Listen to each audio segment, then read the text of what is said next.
Good evening, ladies and gentlemen. It is time to get started. Lyle Austin. This is the John Patriot Town Hall meeting. This all started with the John Birch Society local chapter. That's why we do this thing. We're going to get started now. The first thing we're going to do is we're going to have a prayer, an opening prayer, and then after that we'll do the pledge. Pastor, would you take this? Let's all stand together. Heavenly Father, we thank you. We thank you for your Son, Jesus Christ. We thank you we could be here tonight. We thank you, Lord, that you've created us a free people. And Lord, the Word of God says, whom the Son has set free is free indeed. Lord, we want to remain free, and so we thank you, Lord, that these candidates could come and just share with us what exactly they believe in, what exactly they'll do. Lord, we just pray that you'll bless them, anoint them to speak tonight, and anoint our ears to hear what they're saying to us, so that we can make good decisions tonight. We ask you, we call on you, we appeal to heaven tonight, and we thank you again for allowing us to be here tonight and enabling us to be in this free country. In Jesus' mighty name I pray. Amen. I pledge allegiance to the flag of the United States of America and to the republic for which it stands, one nation under God, indivisible, with liberty and justice for all. Elections coming up August 16th. The next comment is avoid early voting. Why in the world would you do that? Amen. Amen. Thank you, Troy. Well, if you vote early, there's going to be more and more information coming out. And if you vote and we have more information for you that goes out through John Patriot or any other media outlet, you'll have voted, and there might be some additional information that might be good information. Bill, or your partner. Come on up, Bill.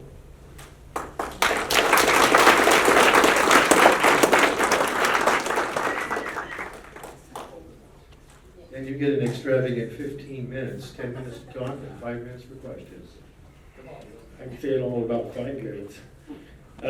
First thing I want to talk about is Republican Party. They're heading on taxes this year really hard. Been its election year, and I hate to say it, but there's nothing further from the truth. If you look at the past record of last year with the new college district, we passed one of the highest taxes in the last 50 years for property owners and industry as well. We had virtually nobody stand up and fight for that tax. Basically, it's pushed through by the Republican Party at that time. 2 people stood up and fought it, went to bat against it, me and Jacob Dalby back there. And we were shunned by a lot of people. We could not put our signs in places that we normally put them before because they said we was going to lose our college. They ran it through a special election, which I fought against in Shy, and I voted against it. Everybody knows that. They tried to drag me through the mud on that, but that's who I am. I won't bend on no knees for anybody. I went down there for the people of Campbell County in my district, House District 52, and that's the way I stand. And I think that's the way everybody should stand down there, but we didn't have one representative in Campbell County come to fight on that tax except for me. We had one senator who gave us permission to put signs and stuff out and helped us. Nobody in northeastern Wyoming spoke against it. So when we start talking about cutting taxes, who really cuts taxes? Who really fights taxes? And where do they fight them at? You need to know this. You need to start doing your investigation on these people that are saying, hey, you know what? We're going to cut property taxes because they sure didn't demonstrate that they was going to do it last year. And they're not going to do it the next year or the year after. This is just political propaganda. That's all it is. And people need to cut through that. I was to a meet and greet over in Crook County, Saturday, Jubilee Days. Big fire hall, 3 different places in that fire hall. I was talking to people, telling myself to them as a senator. And I had 3 different guys tell me, the Republican Party's fractured. And I believe it is. They said the Republican Party is the same place the Democrats was in the 60s and the 70s. And I have to agree with them. I've never seen a party more fractured as today. Right now, we got 3 different segments of Republicans out there. They're overlooking the most conservative. They're overlooking the voting records. They're looking for group participants. And that's all it is, group participants. So remember that when you go place your vote this year. Who's the group participant? Who's the guy out there working for you? And who's supposedly the party? Because I'm going to guarantee you they got it so messed up. Nobody knows what's going on. I've had more people ask me this year, Bill, who do we vote for? So I get to tell them who to vote for. But I think I'm well qualified to tell them because my voting record is number 2 in the state. So I think I can tell them what a conservative is. I can tell them what the Republican Party was supposed to be conservative. The Republican values are supposed to be less government, less taxes, less hardships. But that's not the way it is. We got a lot of imposters out there. That's why the voting record is extremely important this year. Get your hands on them and study them.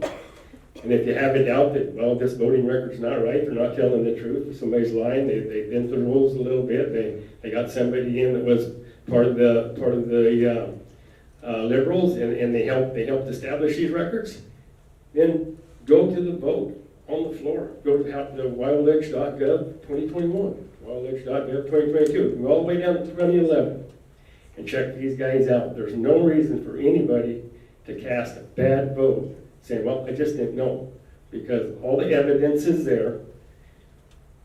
You just got to smoke them out. We got guys that's been in there for 3 or 4 terms. Some guys been in there for 50 years down there. Liberal as can be. When we can go to Cheyenne with good laws on the books to protect all of us here at home, we got over 70 Republicans down there. We can't pass a decent law to save our butt down there. What's that tell you? We got more Democrats wearing red coats down there than you can shake a stick at. And people need to understand that. And same thing's going right on here in the county, this sort of county government. Same thing's going on in city government. I mean, we had the whole city council go against executive session statutes. What are they doing now? 2 of them's running for mayor. That's unheard of. How does that happen? People should have spoke out and said, no, this can't happen. We're not going to allow this to happen in Campbell County or Gillette. We're going to make you guys accountable for who you are. It's just the way, that's a process that's supposed to be in place to protect you guys. You guys need to speak out. You know, I go to city council meetings and I go to county commission meetings and I speak out.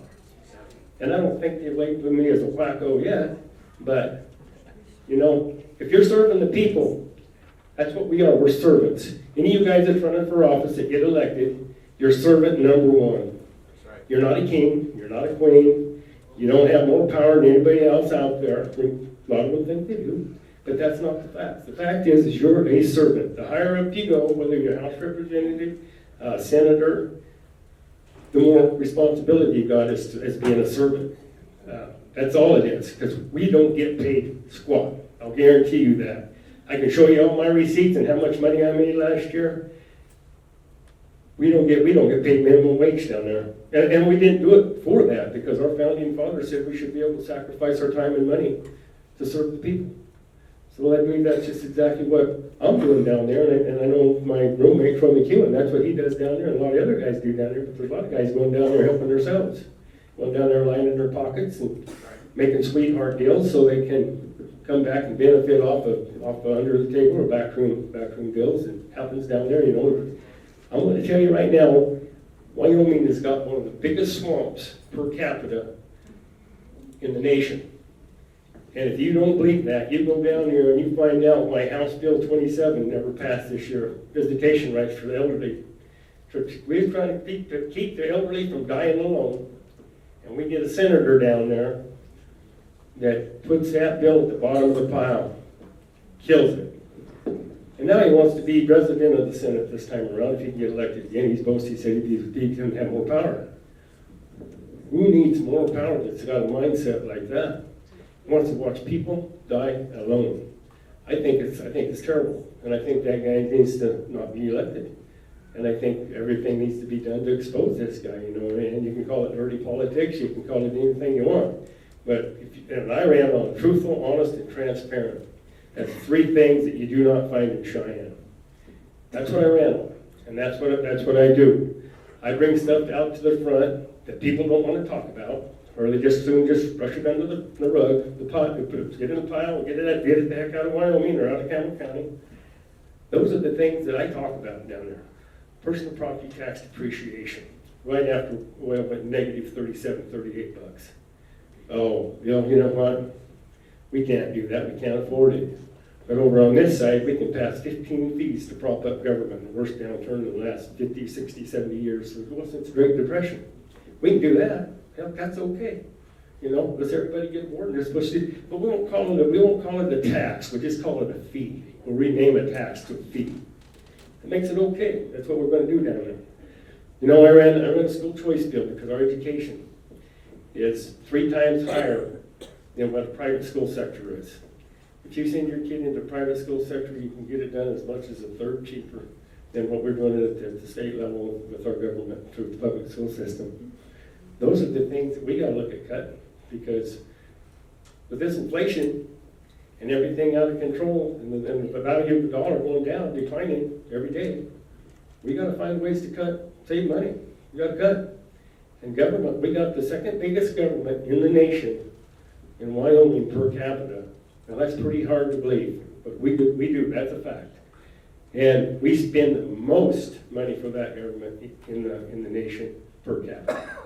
So we can cut government, and we can get our school system down there, and I don't believe we'd have to take any federal funding, because federal funding is the driver between taking our constitutional rights away. We could not use our Constitution, our Wyoming Constitution, to establish vaccination rules that Biden was wanting to mandate. We couldn't do that because of why? Federal funding coming to Wyoming. That was our special session. That was one thing that and so anyways, when we do that, then we get a rubberized bill that means absolutely nothing, that they pass, and they make this, well, we passed this bill, you know, that we're against Biden mandates, but what's it do? Nothing, not a thing.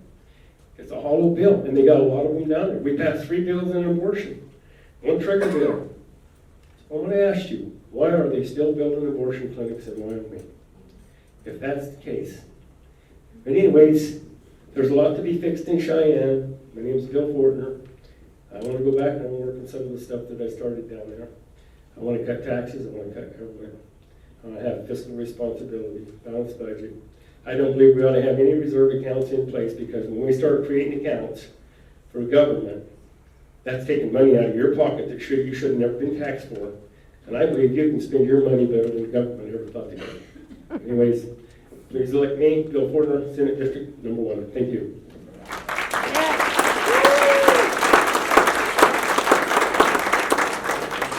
Testing, this works, good. Does anybody have a question for Bill? You're on the mic. Hi there, Bill. My name is Rita, and my question is, what do we have for charter schools as far as funding and taxes? How does that incorporate with your belief? About 5 years before they passed this charter school program in Cheyenne, I called Cody because I was writing an article on the school system and how to cut costs, and I thought charter schools cut costs.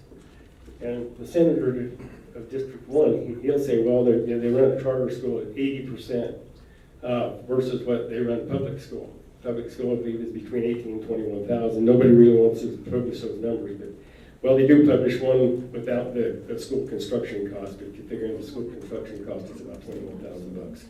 But anyways, the way the Wyoming Constitution set up, charter schools got to be paid exactly the same as a brick and mortar school, because every child gets the same amount of funding according to the Wyoming Constitution. We can circumvent that with school choice by taking those dollars before the state government gets their hands on those, and you designate them to your kids, and that was what one of my bills was down there. It never made it even to committee. They don't want that kind of bill out. You know, the school system carries a lot of power. But to answer your question, there's no difference between brick and mortar schools and any other school that Wyoming puts in front of you until they change the Constitution. Any other questions?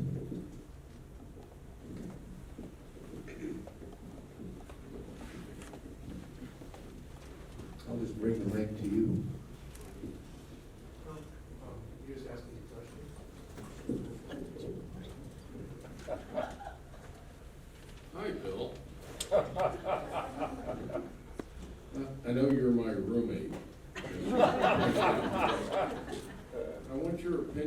CRT bill and the upcoming funding,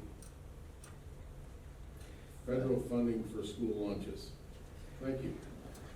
I believe that TRT bill was like I said earlier about the Senate file or the House Bill 27, is purposely put to rest by leadership and management council, as 3 or 4 other bills, important bills was, so the governor wouldn't have to sign off on it. This is the governor's year to run again, and the governor didn't want to have to make that choice. But anyhow, with the CRT bills, we would, I don't believe we'd be looking at the gender policy coming down from the federal government that we have right now hooked into the USDA, the lunch program. I believe that would have pretty much killed it dead on arrival. There's so many things out there that go deeper than what most people understand in this room. It's hard for me to put it and simplify it as much as what a lot of people could understand it. It's the swamp down there. That's what it is. It's a swamp. And for people to understand the process of the bill, if the bill goes into committee, that bill can change. Well, the visitation rights changed immediately. They totally rewrote the bill in committee with amendments. And but anyways, then it gets to the floor, and they rewrite the bill 3 different times, first, second, third reading, with more amendments. And so I thought, well, you know what? I think I got them full. So I talked to my roommate that night, and I said, hey, what about, can we amend this bill back if we just, because I was ready to say, hey, you know what, just trash the bill and walk away as done. And Troy says, you know what, we can bring that bill back to the original bill in the committee of the Senate. So that's what we did. And there's so many ways to take a bill, it's a good, meaningful bill, and just totally destroy it to where we can get all this crap from Washington, D.C., flooding us, our schools and our homes and our prayers and pledge of allegiance and all that. But it's all hooked up. It's all hooked to popular politics, election years. It's hooked to money. It's hooked to a few greedy people in top places. It's got to do it, and we're willing to do it. So, anyways, I guess that's about all I have to say. Thank you, Bill. Appreciate it. Thank you, everybody. It's so good to be here, and thank you for the reception. It just touches my heart. I'm Patricia Junick. I am a write-in candidate for Senate District 23, and I'm going to read from this, or hopefully not quite read, but one of the first questions, of course, people ask is, why am I a write-in candidate, and why didn't I file? Well, the reason is I thought somebody else would step up. How many of us always think that? Somebody else will do it. Well, nobody did it, and the filing deadline came and passed, and nobody stepped up. And so several people kept asking me, and I kept saying, no, this was never on my agenda. This was never on my radar. I never in my life did it even enter my mind that I would be a candidate for any elected office. But gosh, if you're going to do it, let's just go right to the top and skip city council and go to Senate, right? But thankfully, I have a couple mentors in here that, oh my goodness, they're just amazing. So I stepped up when no one else did. God called me. And I asked God, why are you calling me? And God says, because you're mine. I have a job for you. He says, and this is thanks to a good friend, Gail, who made the comparison, said, Eric Barlow is Goliath, but you're my David. We're going to take him on. That man has got to go. When Representative Fortner, soon to be Senator Fortner, commented about the swamp, there's the swamp. Yes. So, Eric Barlow must be defeated. He must be. He he has one of the worst conservative voting records in the entire legislature. He doesn't represent his constituents. He doesn't represent the citizens of Campbell County or the citizens of Wyoming. He represents Eric Barlow. He votes, and then he tells you how you should think. He doesn't ask you what you think and how he should vote. He tells you what you should think. Eric Barlow is the epitome of the swamp, and he must go now. So, other than voting against Eric Barlow, why should you vote for Patricia Junick? Well, number one, I am pro-God, I am pro-life, pro-family values, pro-Constitution, pro-Second Amendment, and most of all, well, I don't know if it's most of all because all of those are very important, but I am pro-limited government. Get out of our lives. You don't have to wonder how I will vote because I am who I am. I keep my promises to the best of my ability. I do what I say I'll do. I am aligned with the most conservative people in our legislature. Troy McEwen, thank you for great friendship and mentorship. Bill Fortner, John Baer, and I'm getting to know Representative Knapp and Representative Hallinan. Please what I was going to say, if you like them, I promise you'll like me. We're on the same team. So I would appreciate it if you would take my information. I have the signs in finally, so please get them out. Take 2, 3, 5. Get them to your neighbors. Get them anywhere and everywhere. This battle is not my battle alone. This battle is all of ours. If we're going to take down the swamp, it's not Patricia Junick. It is you. I'm just out there as your voice. So please take my information. Tell people to take a picture of how to spell my name. Most people know me by Patty Junick, and they go, well, why are you going by Patricia? Well, Patricia has one spelling, usually. Patty has a few, and you have to spell it correctly as a write-in vote for it to count. So learn how to spell it, tell other people how to spell it, and please get the word out. This battle is a long shot. But I don't know about you, but a few weeks ago there was a long shot in Kentucky that made a lot of people very happy. Yeah, exactly. God is in the business of long shots and miracles. Thankfully, he specializes in that, and I appreciate your support and your vote. Thank you. So I'm not in District 23. Where is District 23 so I can spread that word? It's not District 1. That's Bill Fortner. That's me. Okay, that's you.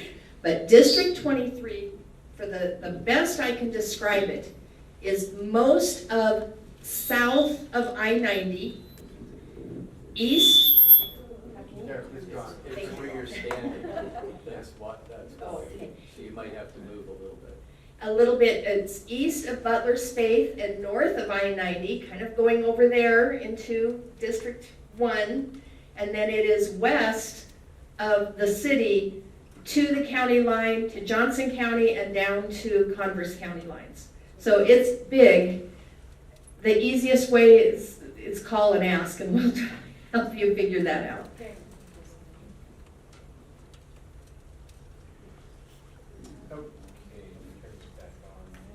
Anyone else have any questions? Well, in the meantime, I have a question. We're talking about the swamp of Cheyenne. And voting, would that be constitutional voting? What makes a good voter, I mean, as far as a representative or a state senator? Oh, well, I think we have a guideline that was established well over 200 years ago. It's called the Constitution. The Constitution. I think we have another guideline that we just celebrated a birthday yesterday. Exactly. So what percentage of constitutional voting do you see favorable? Does it have to be 75, 85, 100? I don't think it should be any less than 100. Good answer. It's our Constitution, it's our guideline. Any other Sorry, I questions? kind of looked at you, Lyle, like, why would you ask that? No, it was a That's trick easy. Very trick question. I wanted to hear 100 and you gave the right answer. So we don't have a consolation prize, but you got it. Can you touch on Eric Barlow's vote on transgender and men, biological men participating in women's sports? This is my number one, there's so many issues with Eric Barlow, but this definitely rises to the top. One of the things I've learned, and by the way, I've been traveling over the state for the last year and a half on election integrity. And so that's where I've gotten to know all of these people. And there are many things about Eric Barlow, but this, I've learned about the swamp big time. And I've learned that there's a higher echelon in Cheyenne, and they especially consist of the governor and some of his top people, and then the president of the Senate and the Speaker of the House, Mr. Barlow. And when they don't like a bill, they don't want it passed, and happens to pass through one, in this case the Senate, then the House, the Speaker of the House, puts it in the drawer, they call it. So it doesn't even come out for a vote. And that's what happened on the bill. I think it's called Fairness, you can help me, Fairness in Sports? Okay, in Fairness in Women's Sports. And so what? Eric Barlow kept that bill in the drawer that would have prevented boys from competing against girls in women's sports. To me, that's a duh. This is Wyoming, for goodness sakes. We should be the leader in the nation. And he kept it in the drawer. Then the Freedom Caucus people, from my understanding, got together and they did what they needed to do to try to get that bill brought to the floor, and it needed a 2/3 majority vote. Well, guess who voted against it? Mr. Barlow. So he voted against even allowing that vote to come to the floor for debate. First, he didn't even want it to come out at all.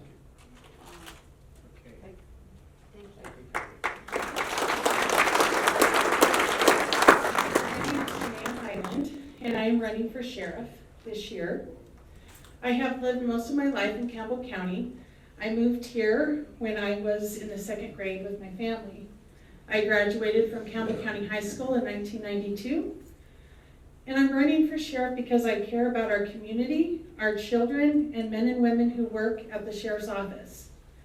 I have 26 years of law enforcement experience, which was all in Campbell County. I retired in the fall of 2020. Since retiring, I've been substitute teaching with the school district here. I began my law enforcement career in 1993 as a detention officer. In 1995, I transferred to patrol and became a deputy. I worked in the areas of patrol, DARE investigations, narcotics investigations, and I was a field training officer. I also managed and coordinated the training program. With that training program, I'm teaching deputies how to do their job in law enforcement. I have many levels of supervisory experience. I was a corporal and a sergeant for over 10 years, supervising and managing patrol, training programs, and investigations. I was on the front lines responding to emergency calls, investigating and handling evidence, conducting interviews, supervising other deputies in a wide range of criminal cases. The majority of the 26 years that I spent was working weekends, holidays, and extreme different types of weather conditions, working conditions, handling schedules, special events, personnel, equipment, and firsthand.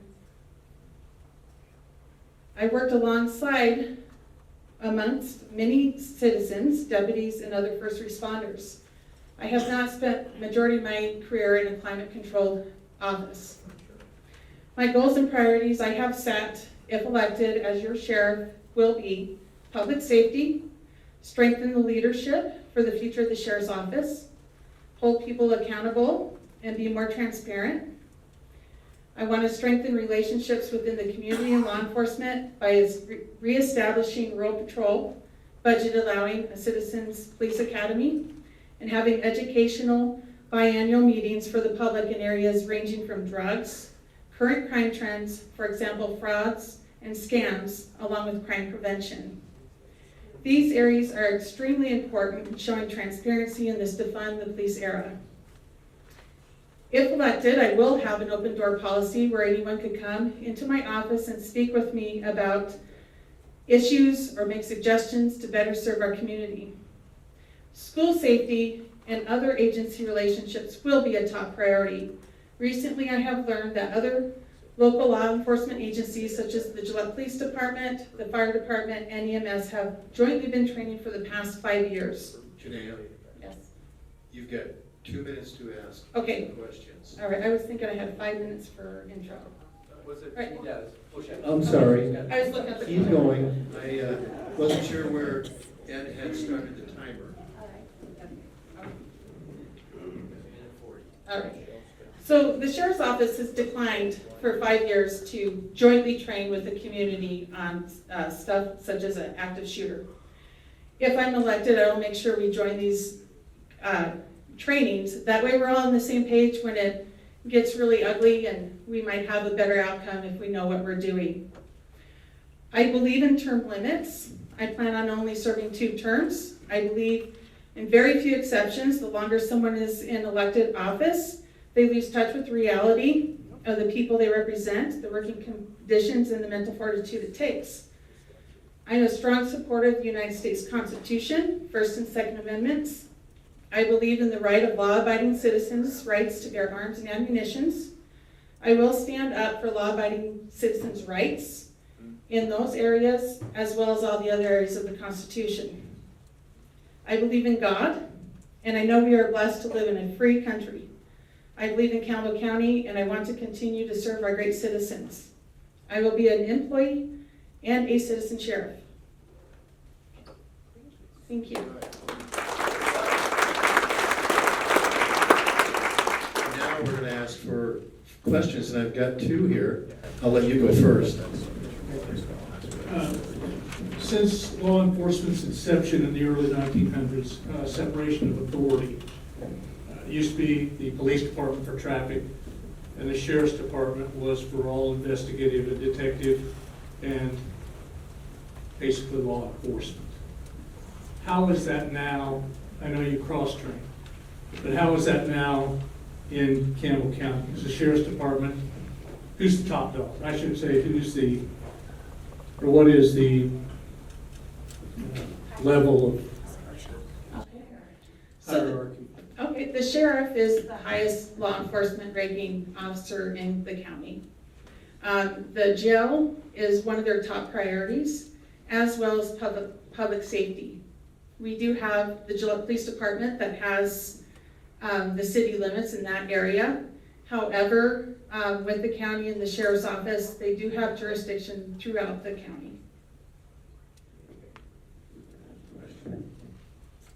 Do you see yourself as a law enforcer or a keeper of peace?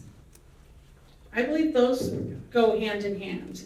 I think if you are enforcing the laws and upholding them, you're keeping the peace. Janaea, why did you retire from the sheriff's office? I retired from the sheriff's office to kind of step out and make sure this is something I really wanted to do.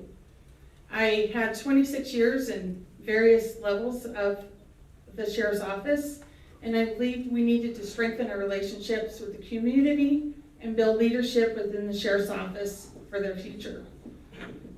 Since retiring, I was in the school district as a substitute teacher, and what I noticed there when I was working is every school's different with their safety. Sorry, my mouth's getting dry. Granted, they do have the same type of policies in place, but almost every school's a little different. I believe we need to strengthen our relationship with the schools so we have better communication, better response, and overall better safety for our children and our teachers. Yeah, I think we've got time for one more. I'll let Paul ask the question.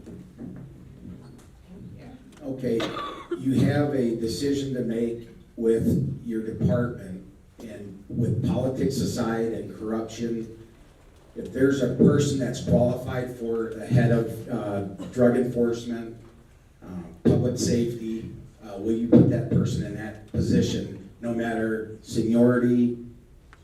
Would you do it based on competence and their ability to head that department? Yes, I believe the most qualified person should be the leader in any organization. I don't believe that it's who you know or your entitlement. It needs to go to the person who can best lead our officers and our staff. We're going to go into the commissioners' candidacies now, and the first one to speak is going to be Jacob. Hello, I'm Jacob Dalby. I'm running for county commissioner. You know, everyone in Campbell County that's running for county commissioner this year, they all talk about they want truthful, honest, transparent accountability, but none of them have pushed forward like I have. For the past 2 years, I've been pushing for transparency and accountability.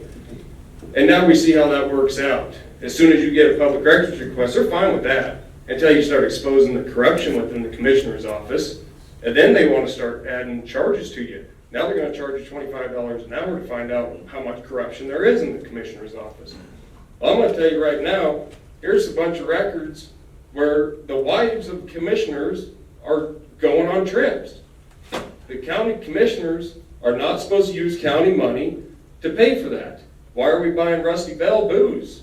That's not supposed to go on the county credit card either. Show us the proof that this is being paid back. But until they do, that's fraud. And I'd like to see our county attorney hold them accountable for that.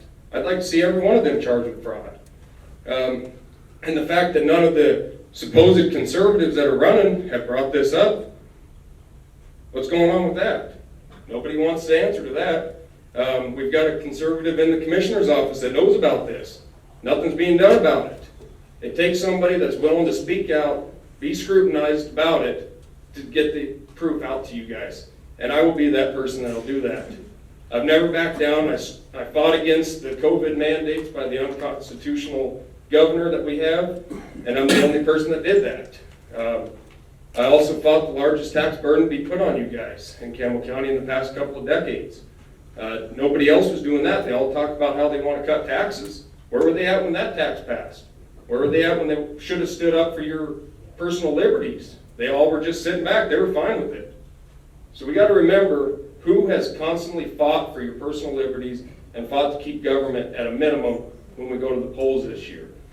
I will continue to push forward and fight them, and I will not pay for the proof that they for them to show us that they paid this money back, because right now this is fraud, and they need to prove to us, the people, that they're not being fraudulent with our money. And we will hold them accountable. I'm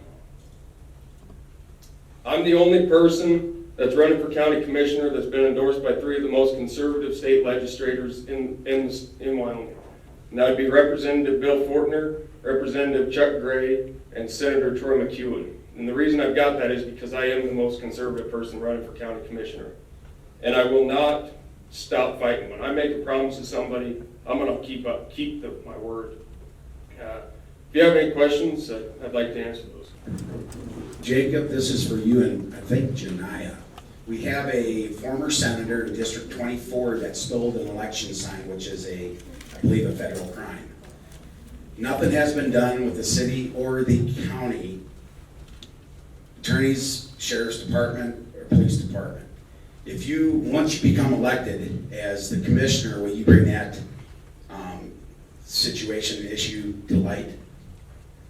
I don't think anybody knows about stolen signs as much as I do, between running against one of the largest taxes in Campbell County to now being the most outspoken candidate for county commissioner. I've had more signs stolen, shot, taken hammers to, cut off so the wind blows them away.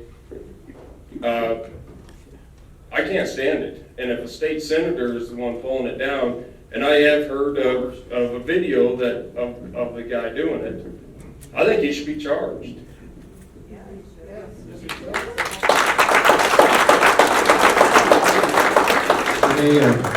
Paul asked that question of you too. I agree with Jacob Dobby there. Anyone who is breaking the law, and there's laws, you have to uphold them as sheriffs. So yes, they should be held accountable.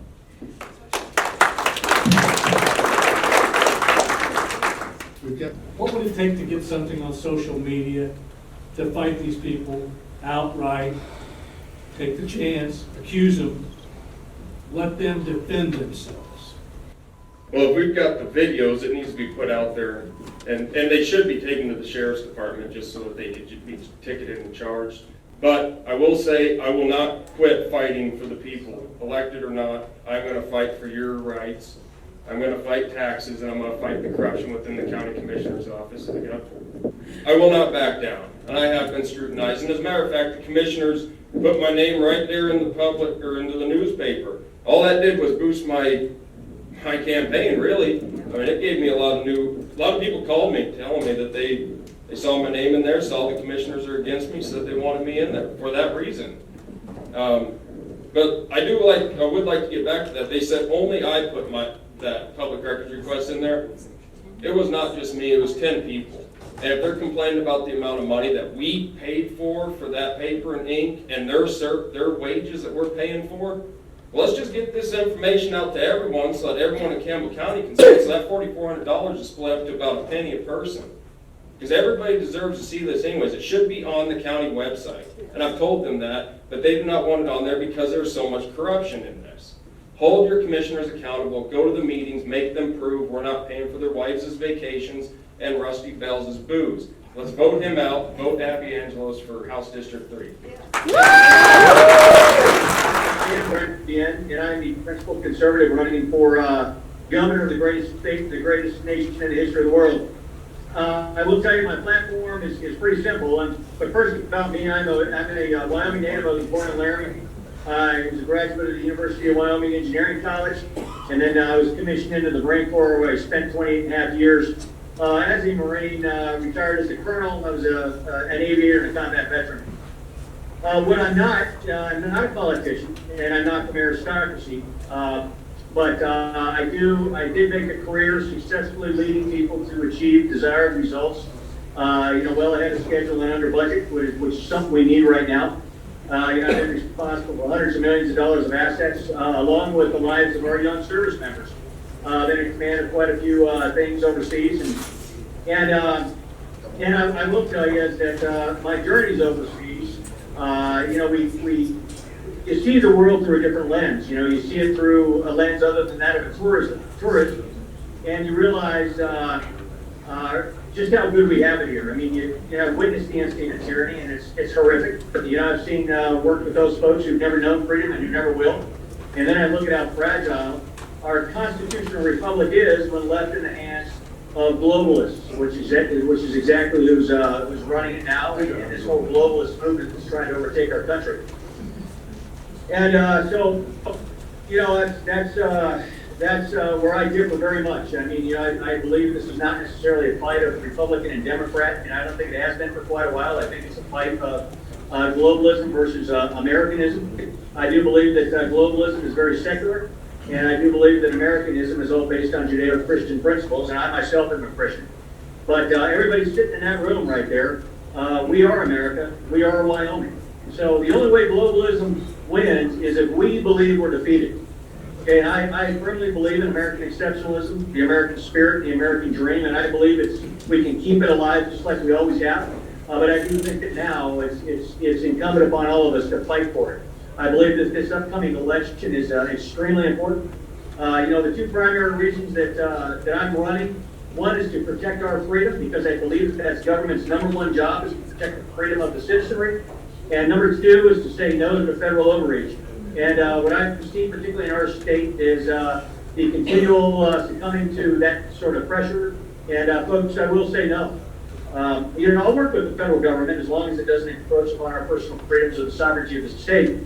But we are Wyoming, and we are part of a great United States. And I love our nation. I've been to every state except for two, and that just happens to be North Dakota and Vermont. I'll get to North Dakota here pretty soon, but it is a beautiful nation, and it's what we're fighting for. And that's why I believe this election is so important. based on the trajectory of our nation right now.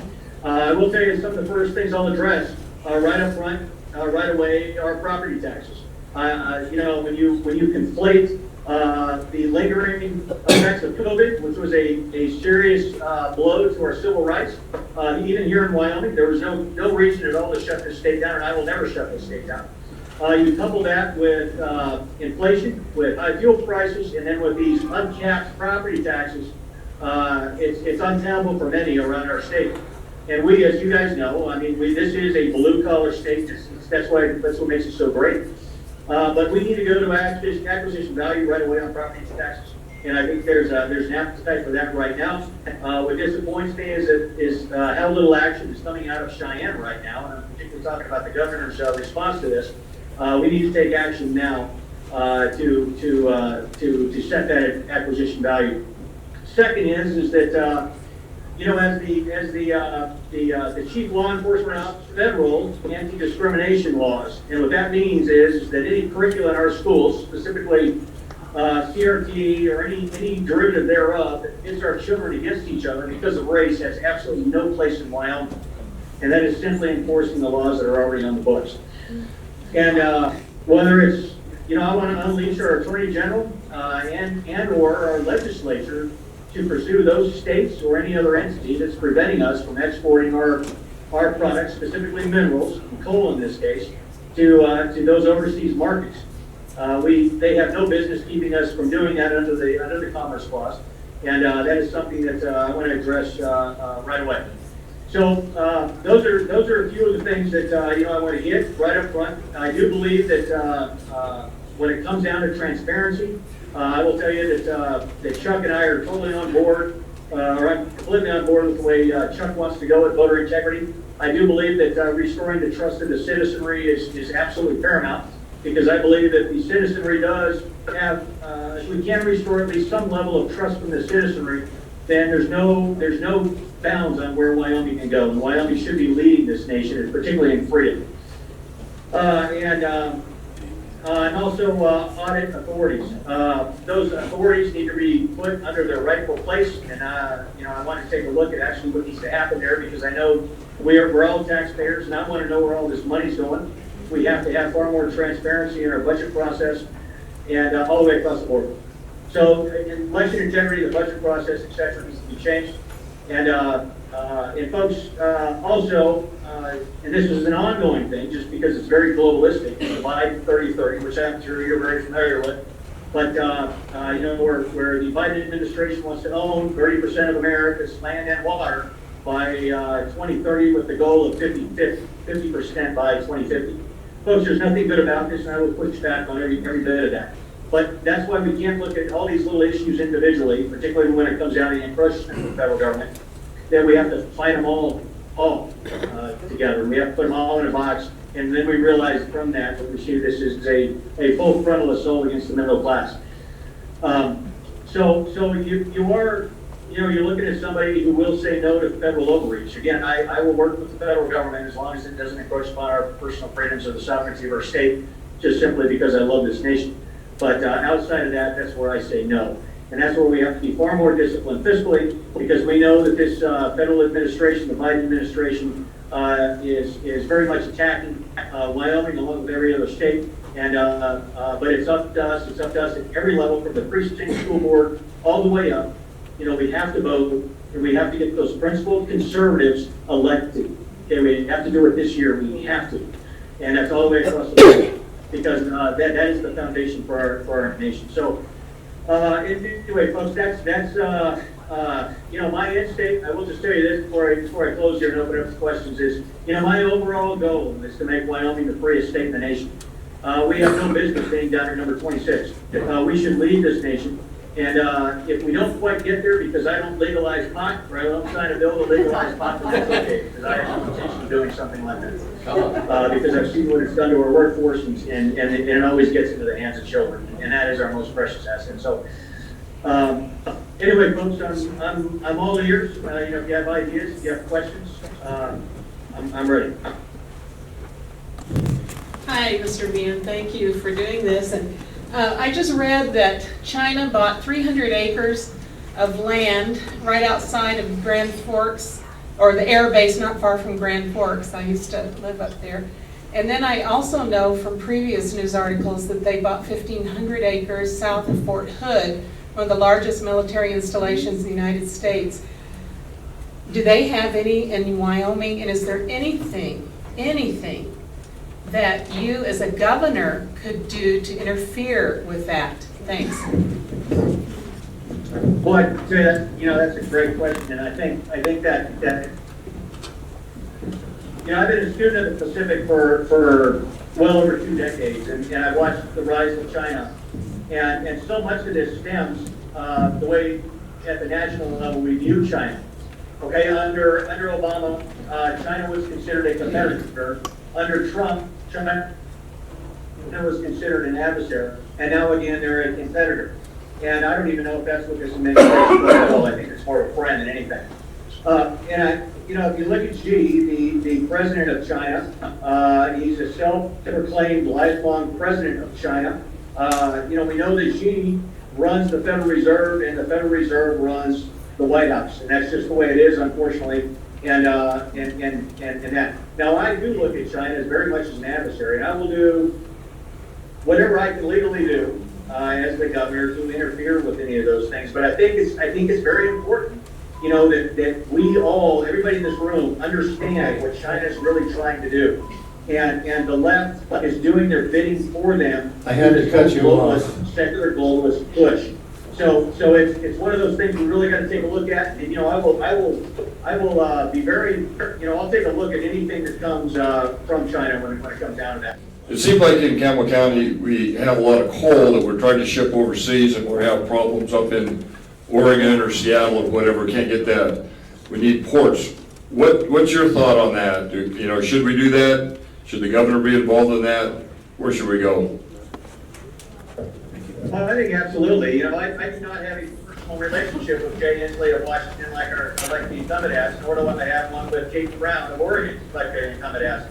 I look at this as a Wyoming first thing, and when I talk about unleashing our Attorney General, and I tell you, the one you guys, whoever you guys get, or whoever's appointed as the Attorney General under my administration, folks won't have teeth. That Attorney General will have fangs, and that's one thing we're going to do is put Wyoming first and at the top. They have no business, preventing us from doing that. And what's happened here is just over such a long time, those companies went bankrupt because they couldn't get permitting through the state of Washington or Oregon. So, it's one of those things where they conflated several issues with the Columbia River, coal getting into that, but it was purely conjecture. There was no proof of any of that going on. But unfortunately, there was a conflation of a couple issues. Bottom line is those ports need to be open, and no state out there, no entity out there has any business keeping us from shipping our coal, our product overseas. If the Biden's administration passes this new red flag law for guns, how will you react to that here in Wyoming? Oh boy, I tell you what, I love this question. Well, I tell you, Wyoming's not going to honor it one bit. We got to think about the same doctors, okay, the same doctors that bowed to Fauci, that wouldn't issue ivermectin or hydroxychloroquine, are the same doctors that would prescribe some subjective doctor's note to relinquish somebody of their Second Amendment right. We are not going to honor any red flag laws at all. Not in Wyoming. Period. Very good.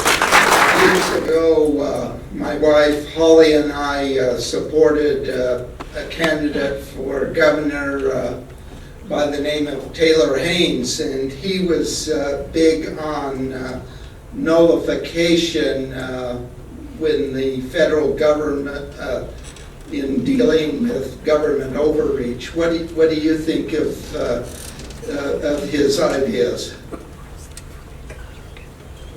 Well, sure, that's a good question. I have a lot of respect for Mr. Haynes. I know him loosely, and I will tell you, I do believe that that is a nullification / 10th Amendment issue there. And again, this is a state sovereignty issue. Any powers that were not specifically afforded to to the government of the United States, the federal government there resides with the states.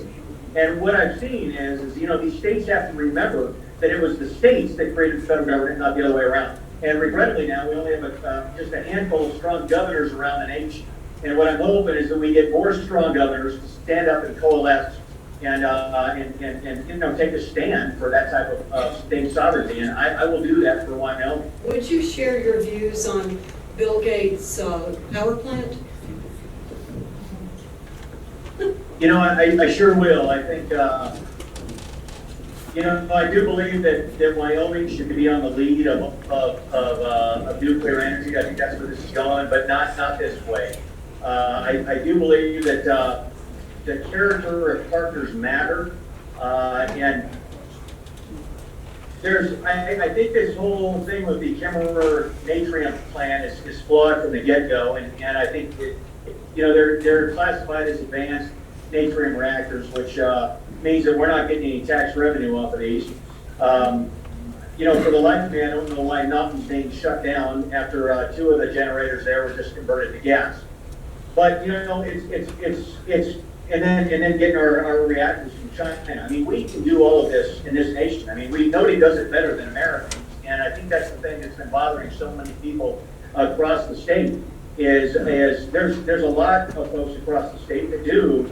Or that really don't have a problem with nuclear energy, but they don't like the way this is going down, particularly because of the partnerships involved with Bill Gates and of course Warren Buffett. But we know that Gates has ties back to population control. Thanks for having me here tonight. I'm Chuck Gray. I'm a Christian.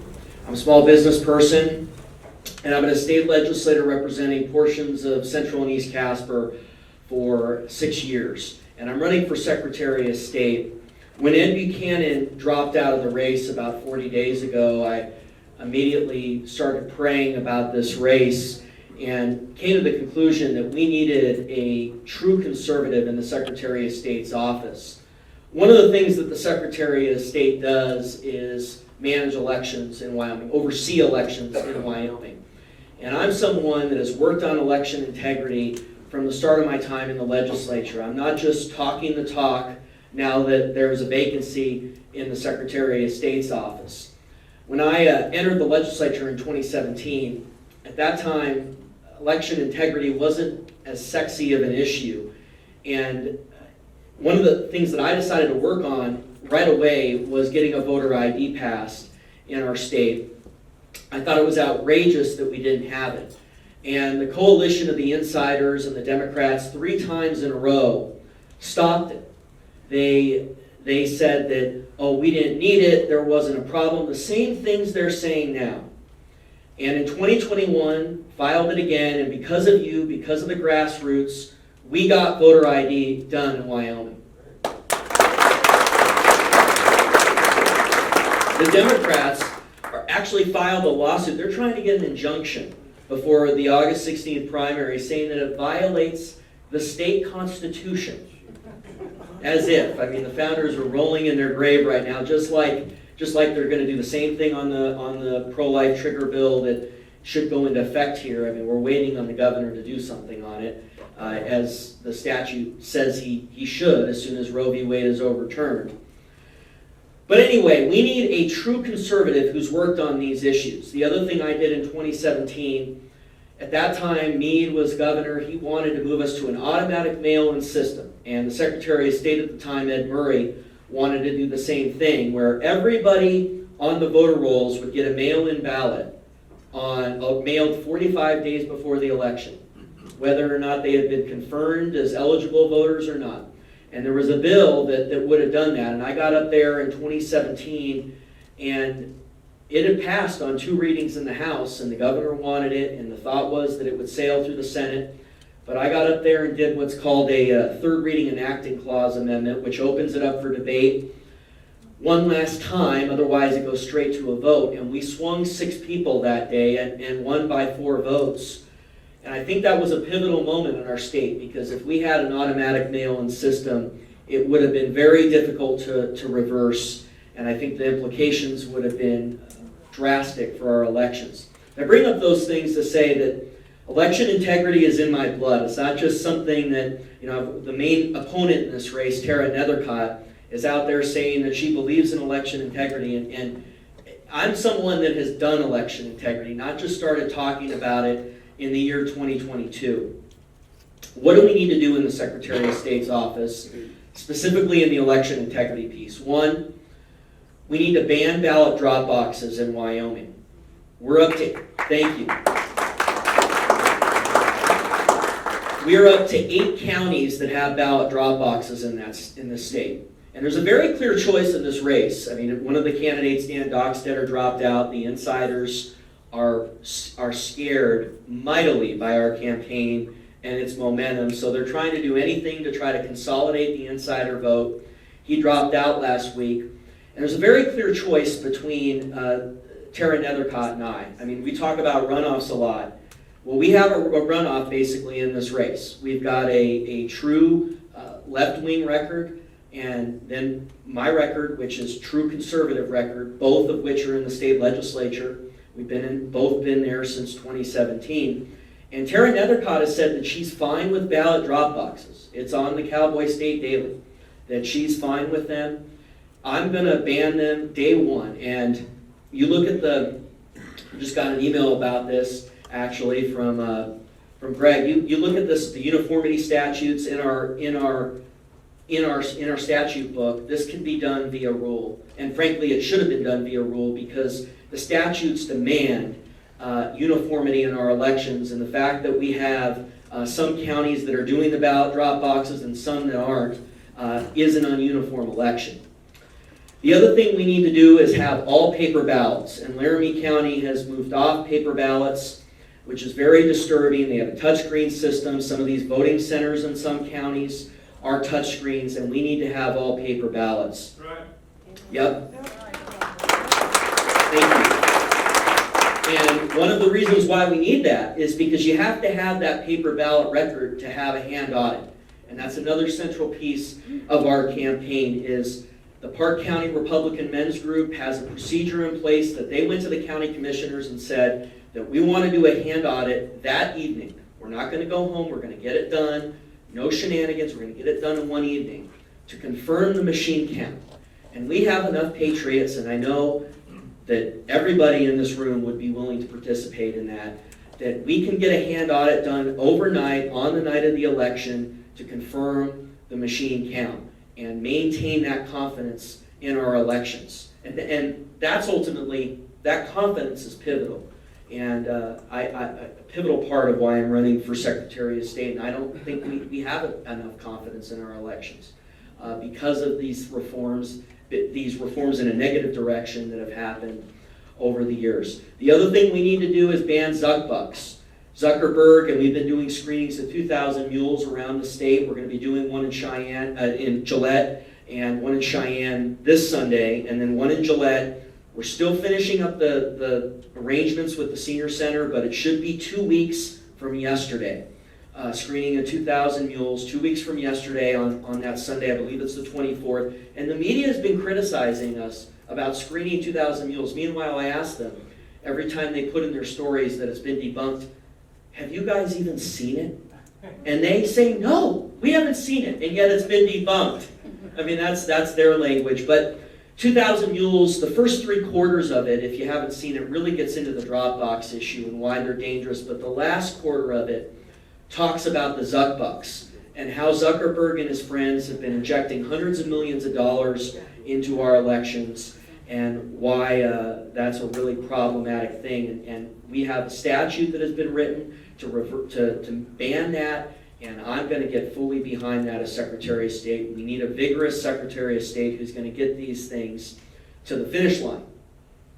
Meanwhile, you've got Tara Nethercott, the opponent in the race, who's been saying that she's for election integrity, but there's no problems. There's no improvements possible. And that's not the way I do business. I think we need a vigorous conservative who believes that there are real things that we can improve in our election system. And that's what I believe. The contrasts in this race are very clear. And I really want to ask you for your help in this race. The insiders are raring up. I just got an email from the Red Star Tribune down the Platte. They basically had it was unbelievable. It was basically 700 words of just accusations from Tara Nethercott and Ed Buchanan. And it was all pre-done. I mean, they didn't even ask me at first, well, what are your standpoints on the race? It was all attacking me, and that's the way this article, attacking our campaign, that's the way this article is going to be framed. So the insiders are very, very concerned. They want to set up Tara Nethercott for governor 4 years from now, and they believe that this office is a stepping stone for her. And this is unfortunately why we've gotten insiders in the past as governor, is that they're very good at setting up their candidates in these statewide offices. So it's very, very important for the future of our state that we have a conservative in this office. How can you help? Got 1 minute left here. We've got yard signs in the back. People ask me all the time, what's a little way we can help? Well, I tell you, those yard signs, they really make a difference. You put them in your yard and people see that this candidate has a lot of grassroots support. And I know there's a lot of people who are involved, so I'm sure you've got 4 or 5 signs already or getting in that neighborhood, but I would ask if you consider adding one if you don't have ours, because it's a very important statewide race. And if you want a 4x8, if you have a property that can fit, that is conducive to that, we have the big ones. I brought some up, and we have a couple people who have them up here in Campbell County. Patty's been helping our campaign, and Jacob. And I just want to thank Jacob Dalby, who's running for office, and Patty, who's running for office, to help us. And I'm endorsing both, and I want to thank them because it's very selfless while they're running to also be helping our campaign. What does our state constitution say about election integrity as far as the caveats? Instead of fighting for it, do we have any teeth? That's a great question. One of the things that we've gotten into with the Park County Republican Men's Group is the county attorney there has issued a faulty ruling that state statute does not allow a hand count of the ballots. And if you look at the Constitution says election shall be by ballot, which, if you look at the history, means that there is, 1, a paper copy, and 2, that there is some form of hand count. At least that's my argument. One of the things we're going to need is a really good counsel in that Secretary of State's office, because the way that the insiders finagle state statute and this last statute that was passed that allows ballots to be opened before the election date, which I voted against and my opponent voted for, and actually she was the lead on in the Senate, is another that they are misinterpreting, and that some of the language that came in at the end, unfortunately, is being misinterpreted to prevent a hand audit. We're going to need really good counsel, because I believe the Constitution not only allows it, but it demands it. Chuck, I don't have a question, but I want to tell you that those ads you've got on TV are incredible. And I know they take a lot of money. So if you have not been seeing the ads that Chuck Gray is running for Secretary of State, I know that as well as signs, he could use some money. So please help support him. We need this. This is almost as important as the governor's race. Thank you, Patty. Our website's chuckforwyoming.com. So if one thing I didn't get to in the 10 minutes, I hope this is okay, is our record. YOVote.com rated every single vote from this last session. I was rated the most conservative record of all 90 legislators. And there's a lot out there, a lot in the crowd here, a lot who are friends, but they did rate us that. 5-time CPAC award winner. Every year they've evaluated my voting record, and also 100% conservative record on YORhino.com. Of course, the higher the percentage, the more conservative the rating. So anyway, I wanted to get to that. I always do that in our regular speech, but I missed it. You're up next. My question to you, Chuck, is could you explain to us in the role of your office that you're running for, how will you continue to protect life? Yes. From conception to natural death? Well, I have a real record on this. For one, I was the lead sponsor on the ultrasound bill, which was the first pro-life bill in 30 years, and it met Shannon through Bob Brechtel, who did a lot of great work laying the groundwork for that. And I think that, that set off a wave of pro-life legislation, which culminated in the pro-life trigger bill in the 2022 session. So a real pro-life record. I think one of the things is the LLC filings. I mean, some of these are Wyoming LLCs, and the Secretary of State's office manages the LLC filings in the state. And these Wyoming LLCs that are violating state law, that a lot of them file as Wyoming LLCs. The entity there in Casper that's trying to build this, abortion zone or whatever we're going to call it. It's very disturbing, and I've been out there protesting it. They have a protest every Thursday, and I think making sure that there's transparency in those filings is very important, and I'm concerned that they have not been transparent with the way they've done their LLC filings. Tell us about the Citizens United and the, people are trying to overturn it, which, give us a background on that.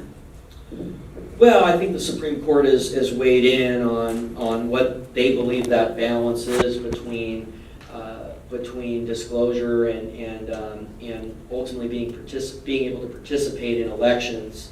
And so, I'm always, wherever the Supreme Court weighs, uphold law when it is done correctly. I mean, I think that is a precedent that is out there. I think there was a statute that was just passed by the Wyoming legislature, which violated precedent that is pretty clear on that, and I voted against it because I believe that statute is unconstitutional, and there was a federal judge in Casper.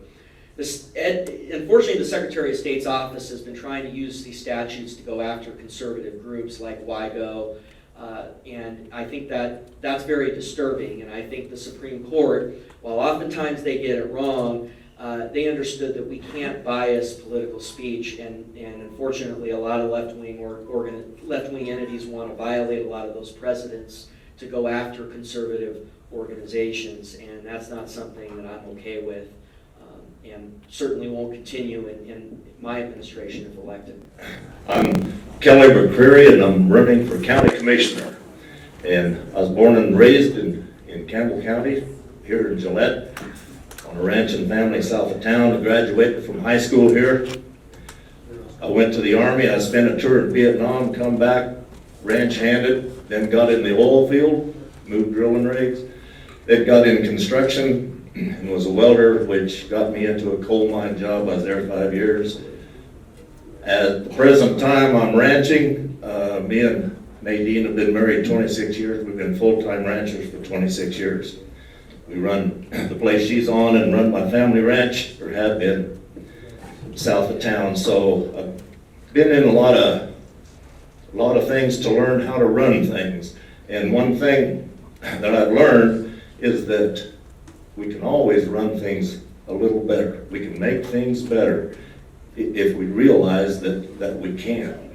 And so one of the things that make me tick is that about 20 years ago, I had a relationship, got tricked into going to the barn, ended up falling in love with the Word. I have a relationship with Jesus from that time until now, so it gives me an idea of what integrity actually is. The truth-telling, the holding myself to a higher degree than I hold anybody else. I can't inflict my principles and values and everything on anybody else. I'm not going to try to. But the one thing about all the taxes and things is I'm not for more taxes. I'm for making it fair. I'd like to keep the coal mines and the oil companies in business. If that means lowering the mill levy during this inflation thing, then I'm all for it. And we're going to try to just make it where people can keep their jobs in this county, because it's very important. As far as checking out all the little things, I mean, it's important. I think if I hold myself to a high degree, the people around me will raise up their self a little bit and match it to where we don't have this sneaking money here, paying for a trip there. And that's important. They shouldn't get away with it. But for them not doing their jobs, we've wasted a whole bunch more money than that.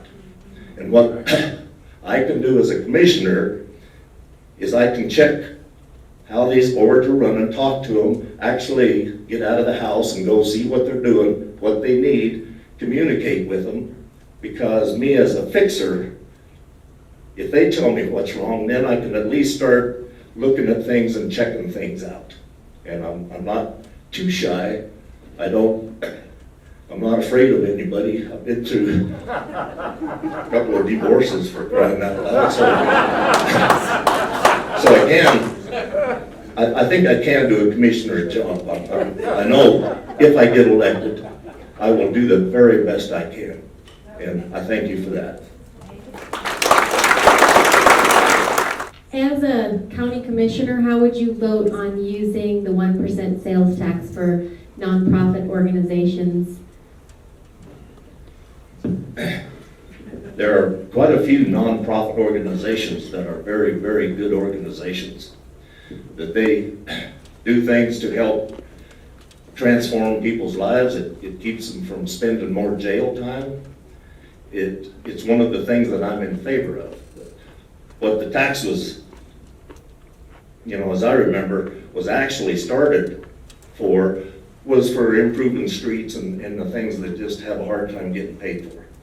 But some of these things where you're, like Second Chance Ministries and some of these nonprofits that do so much good for hurting people that's trying to get their lives straightened out, I think it's the best money we can spend. We spoke before about economic development and government's responsibility in economic development. Tell us your thoughts about how the county should be involved with economic development for our community. Economic development sounds really good. We're all for economic development and getting more businesses and getting more things, but then there's a fine line between this economic development and private companies, private people that are trying to make a living at the same thing. And so if economic development comes along and is stepping on toes, for instance, if I would go buy 20 acres and I'm going to develop it into an industrial park. Here comes economic development way over there. They get 40 acres. They put people in there and build buildings and do all this stuff. And it's from grants and one thing and another, and they kind of sink my little boat. And so with economic development, we need to be careful on how this all transpires and who's doing what and who benefits. Thank you.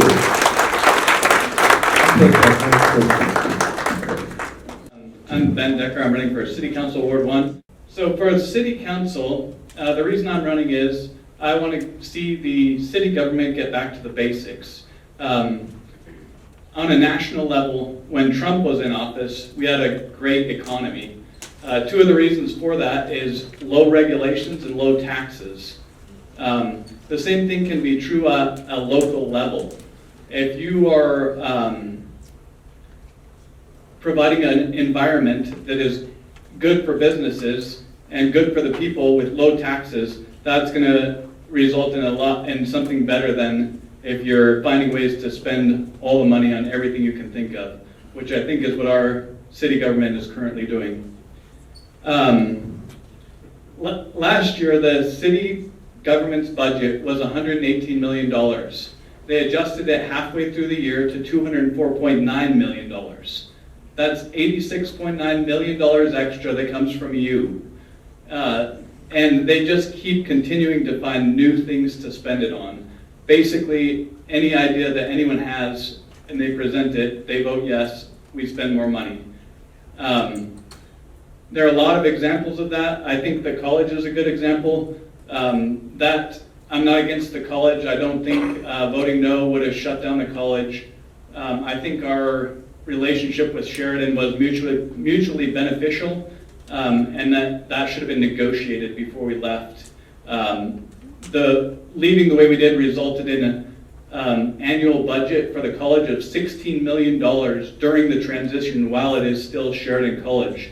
In other words, $16 million coming from the city to the college, or from the taxpayers to the college, that wasn't necessary if we had negotiated it differently for the transition. Another example I have is the wastewater treatment plant. With the new city administrator, Hyun Kim, I've had a meeting with him, and I've also met with some of the accountants at the city. We took out a $30 million loan for the wastewater treatment plant, and that's something different that we didn't used to do as a city, because we're kind of in a unique position here. Since we have mineral royalties, we haven't had to take big loans like that in the past for infrastructure, things like that.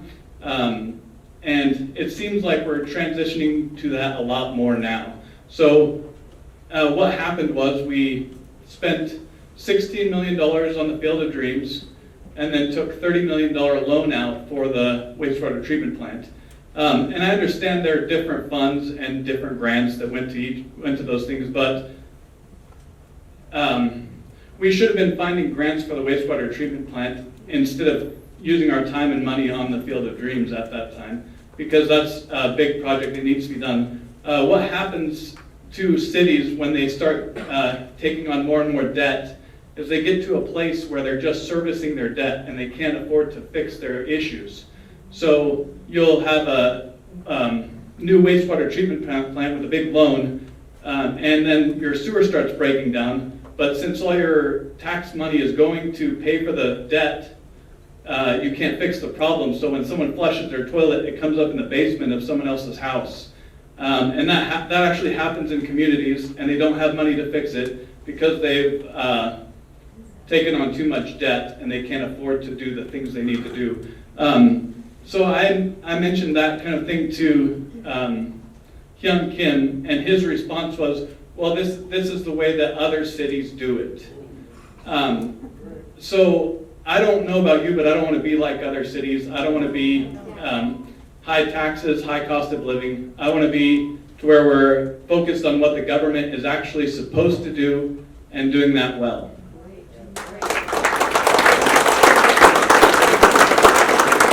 So, we are. The hardest political part of my report, that's you, because it's put up front. It's easy vote. But I do have a couple issues, as you know. One that was happened 2 years ago. When somebody decides a free right of speech, freedom of speech, and liked to post, and he didn't say anything about it, and got in trouble, got coerced to resign. I want to know how your position was on that.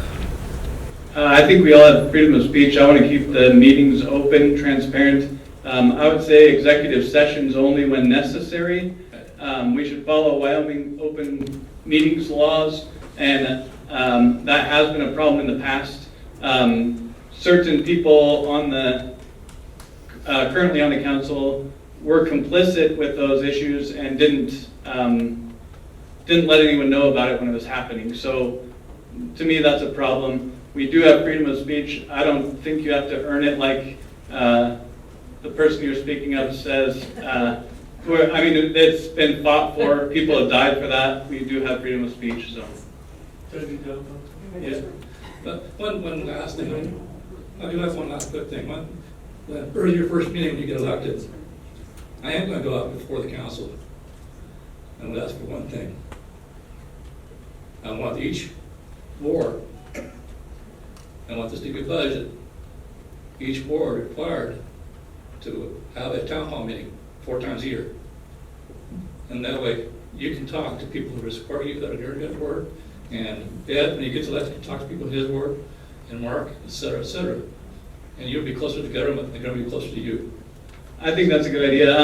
The other thing is, as far as transparency, I don't want it just to be open meetings. Like, I want to look at where your money is going. Like, I met with economic development, and I had a whole lot of follow-up questions as to what they're spending your money on. From the city, they get $100,000 a year, which isn't a huge portion of their budget, but it's still a lot of money. So I think it's important to know what's happening with that money. What's it doing? Where is it going?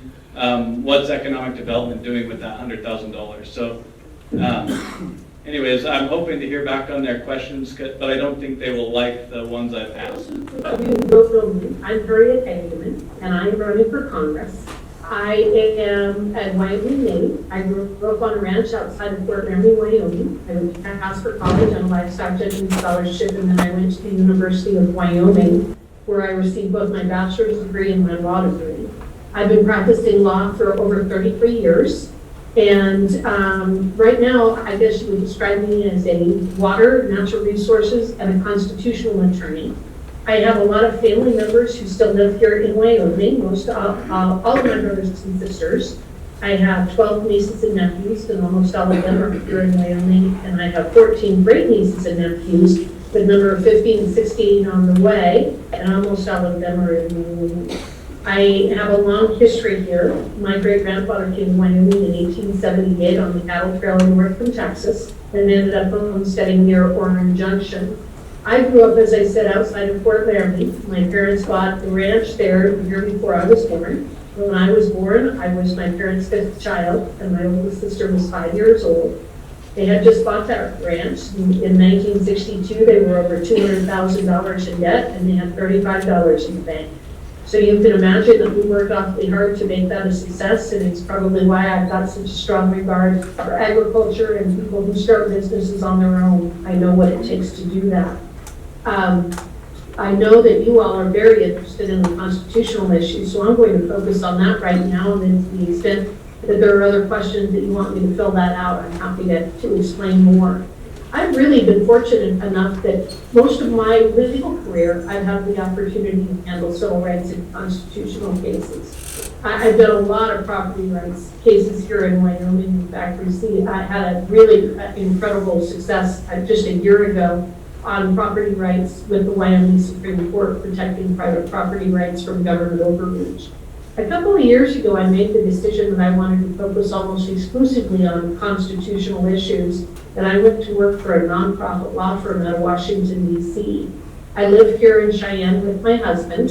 He's in the other room right now. I'm at home. And I go back when I need to, although I haven't been back there for quite some time.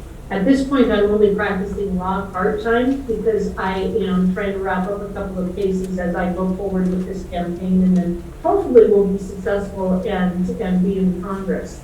Some of the cases that I've handled for this law firm, well, let me tell you a little bit about it. It's called the New Civil Liberties Alliance, and we only take cases that are constitutional cases, primarily against the federal government and federal agencies. We focus specifically on federal and illegal agency conduct, I guess is what you'd say. Over the last 40 to 50 years, as so many of you know, these regulatory agencies have really taken on a life of their own and become their own little fiefdoms, and have oftentimes acted very contrary to their statutory framework. And an example in some of the agencies that I've had to fight with are the EPA, for example. The EPA just got reined in about 10 days ago by the Supreme Court, finding that the EPA did not have the legal or statutory authority to adopt the Clean Power Plan, which was a multi-trillion-dollar plan to try to decarbonize everyone in the United States, and you can imagine what that would do to our prosperity. The court found that Congress never gave them the authority to adopt a regulation of that magnitude. It was a huge, huge win for those of us who actually believe in our Constitution and the separation of powers. And I think that it's going to be used against a lot of other agencies, including SEC and the environmental, social, and governance type of regulations and mandates that these agencies are attempting to oppose against us. So it's probably one of the most important cases, in addition to the Dobbs decision, that we've seen in quite some time out of the Supreme Court. One of the most important cases that I'm handling right now is a property rights case against the EPA, involving a situation where several years ago, the EPA was working at the Gold King mine down in southwestern Colorado. And you might remember the case. They blew out the mine and turned the Animas River orange. If you were to Google that on your phone right now, just Google the Orange River scene around the world, you can see the terrible environmental disaster that the EPA caused. They dumped 3 million gallons of toxic waste and over 800,000 pounds of heavy metals into the Animas River.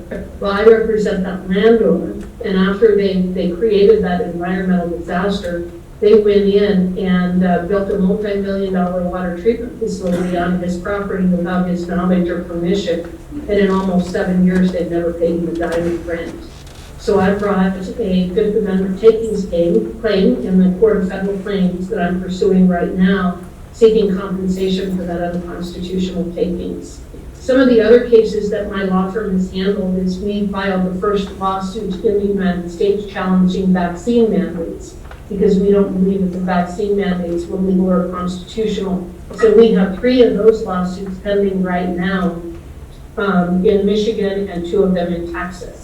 So I practice pretty much all over the country, depending on where the case is and what the issues are. Again, I'm only working part-time right now because I'm campaigning full-time.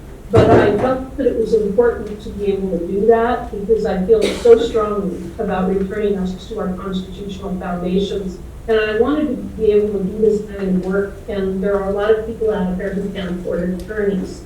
And so I was fortunate to find a fairly new law firm. We just celebrated our 5th year. We are now 5 years old. I was the 5th attorney that they hired, and we're now up to 12 attorneys. So we're growing, and we've had some successes at the United States Supreme Court as well as courts throughout the United States. So I'm very proud of that. So that's the work that I do right now. It is, it's been very rewarding. I would assume that with an organization like yours, you might have additional questions about that. One of the primary reasons that I am running for Congress is I think that we are at a tipping point in this country, that if we do not return to our constitutional foundations of our legislators actually legislating, the executive branch doing nothing more but carrying out those laws, and the judiciary interpreting and enforcing them, and I think that we're going to continue down what I see as a long slide into really some not good things. Our Constitution and our form of government has always been different in world history, with the recognition by our forefathers that our rights come from God, they do not come from government, and as a result, government cannot take them away. But I think that there are a lot of people in Washington, D.C. that do not believe in either that foundation or in the concept that it is only Congress that can pass the laws, and these executive branch agencies should not be doing that. So with the folks that I work with my law firm, I have already been talking to them about things that I can do statutorily and by introducing legislation. They can perhaps get us back to our constitutional, again, foundation of separation of powers, adherence to the Constitution, recognition of freedom and liberty, limited government, and an understanding that government is of, by, and for the people. So with that, I don't know that I have a lot more to say in terms of my introduction. I hope that that gives you some good background. I would request that for anybody who has additional questions about me or the work that I've done or my philosophy, please go to hagemanforwyoming.com. You can go to our website. You can see my writings. You can see a lot of the interviews that I've done over the last 9 years. You can learn more about my platform, why I'm doing this, and why I believe that this is such an incredibly important race. And again, I want to thank all of you for giving me the opportunity to visit with you this evening. Again, not the most ideal situation, but I sure appreciate the time to spend with you, and I'm looking forward to your questions. Hello, Harriet. Thank you for running in this important race. I received a letter today from the haters in regards to House Bill 92, our trigger bill. And because you shared your legal background, I thought this would be a good question for you tonight. It's clear that the left is going to use a constitutional attack on this bill to try to stop the governor from.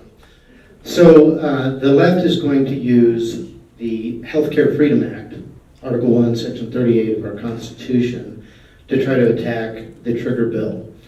They are purposefully leaving out Section B, which says the legislature has the power to make adjustments and restrictions on that act, which was enabled so that competent adults could make their own healthcare decisions. They're using this act as, I believe, their argument to fight against the governor going forward with the Trigger Act. What would you do to defend the Trigger Act, I think that what you have to look at is you cannot look at any one constitutional provision in isolation. And you have to look at the other provisions in our Constitution as well. It doesn't necessarily surprise me that they're doing this, John. I think what we saw after the Dobbs decision, what we continue to see, is a level of, well, I'm just going to say it, a level of evil that I'm not sure all of us understood, that we necessarily understood existed in this world, but it does. And we truly are at a moment in time where we've got to do everything that we can to fight back against it. And this is going to be the first in a long line of battles as we do that.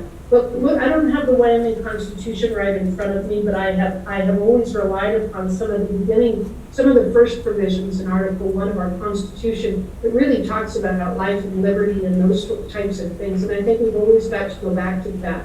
Life is foundation. That's really the foundation of our country is protecting it. What would you do as U.S. Congresswoman to get us out of the United Nations? I don't know how to do that, but I think we have to do it. And I'm someone who believes, and I have stated several times on the campaign, that I think that it's absolutely imperative. I am not a globalist. I do not believe in one world government. I do not believe in communism or Marxism or socialism. It's been the destruction of every country on earth, and it's left so many people impoverished. What we're seeing in Sri Lanka right now, because of the horrible policies that are being imposed by organizations such as the UN, the people who do that never have to suffer the consequences of their horrible policies. And all of this stuff with global warming and the climate change, all that is shared misery from one end of this globe to another, and we're not going to allow that to happen in our country. So I think that what Sri Lanka is, we're seeing it collapse there, we're seeing it collapse in Denmark. Right now we're seeing what this Green New Deal socialist Marxist ideal is collapsing in Denmark, not Denmark, excuse me, the Netherlands. So it's worth fighting.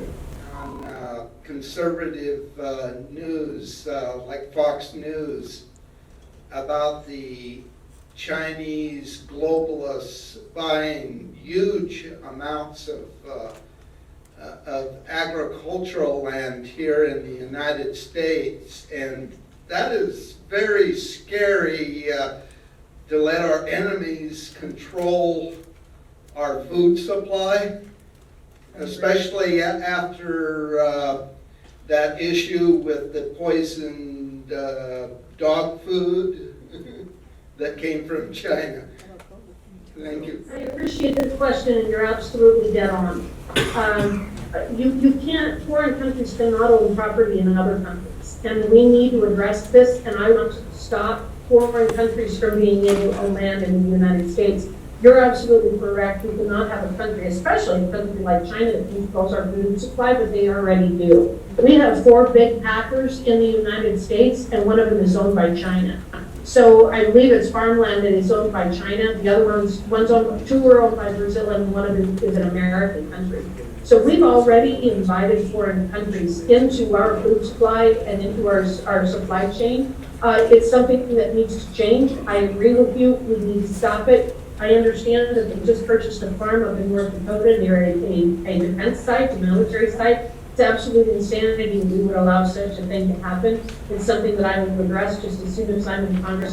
Candidate for City Council for Ward 2. I was born just down the road a few miles in Belfast, South Dakota. I had a great life growing up on my family's cattle and sheep ranch. I learned a few life skills that I never needed again later. I went to a one-room schoolhouse, a small high school, and after 2 years at Black Hills State College, I got started with the railroad in their track department. Up jumped opportunity to go into the engineer training program, locomotive engineer training program, excuse me. And retired 3.5 years ago after over 41 years with BNSF. Been married to my wife, my lovely wife, Patricia. Over 6 years, I have 3 stepdaughters, 2 of whom live in Gillette. I love Gillette, care very much about my community. You know, city council and mayor's races are supposed to be nonpartisan, but I want everyone to know they're pretty conservative. I'll focus on responsible and responsive government,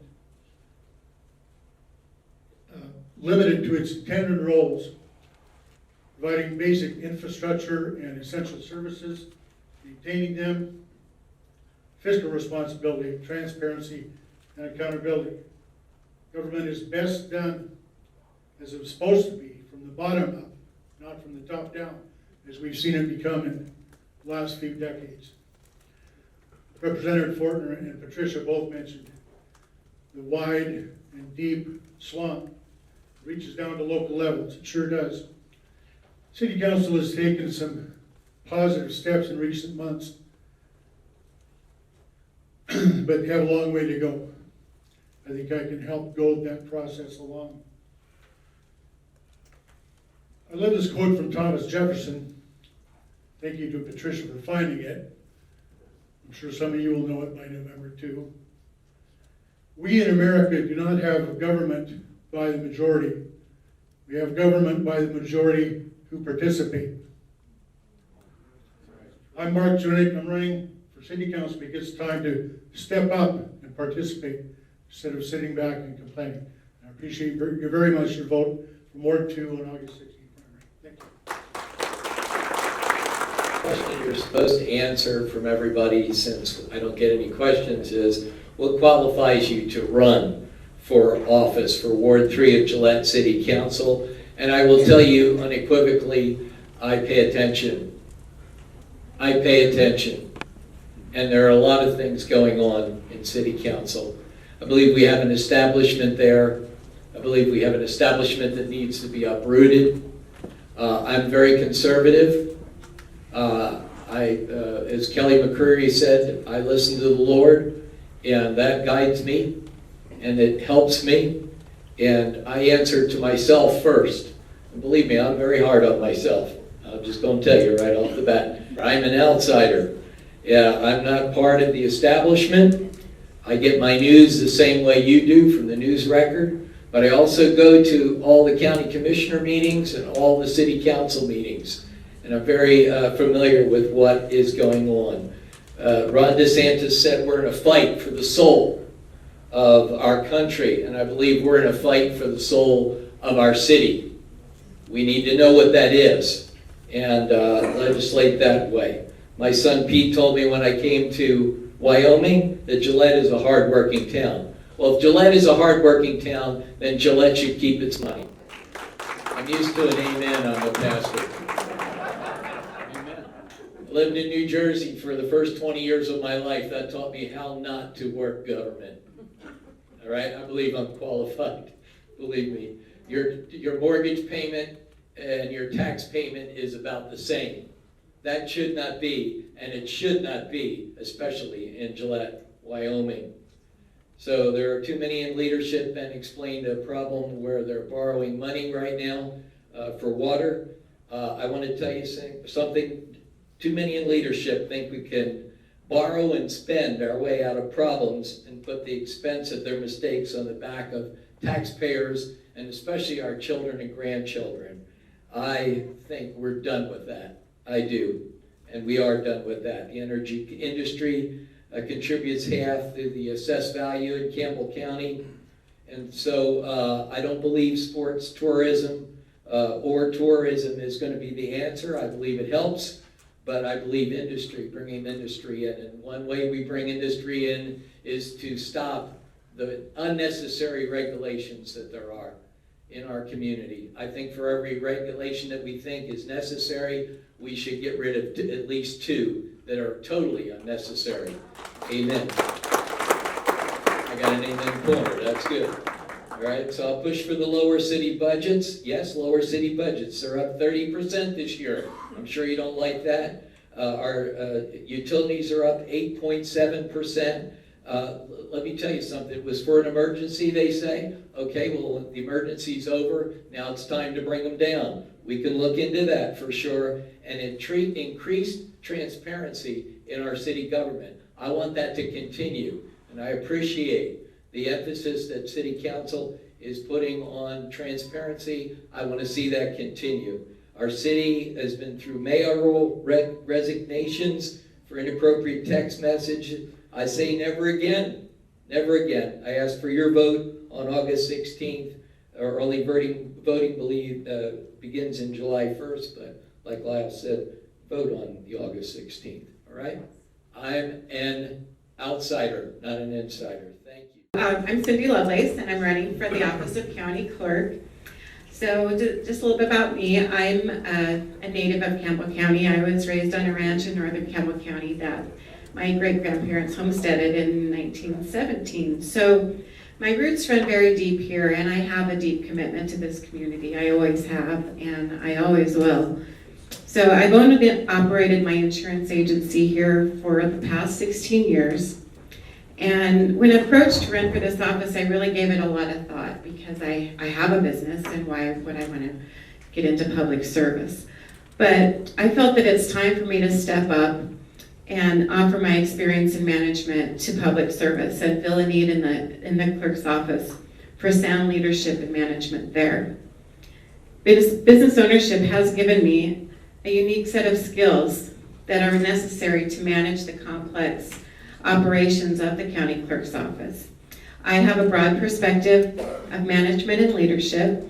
I have a detailed approach to fiscal responsibility, a high level of accountability and professionalism, along with 23 combined years of firsthand staff management experience. So with the retirement of our current county clerk, the clerk's office will need strong leadership and management to make the transition as smooth as possible and to keep the operations there running efficiently. I believe that over time, it's beneficial to have a fresh perspective and oversight in an elected office. The clerk's office has been under the same leadership since 1995. So this is an ideal time to have a fresh set of eyes on the operations of the clerk's office. If elected, I plan to evaluate the operations and efficiency of each department within the clerk's office and build on what's working well and make improvements where necessary.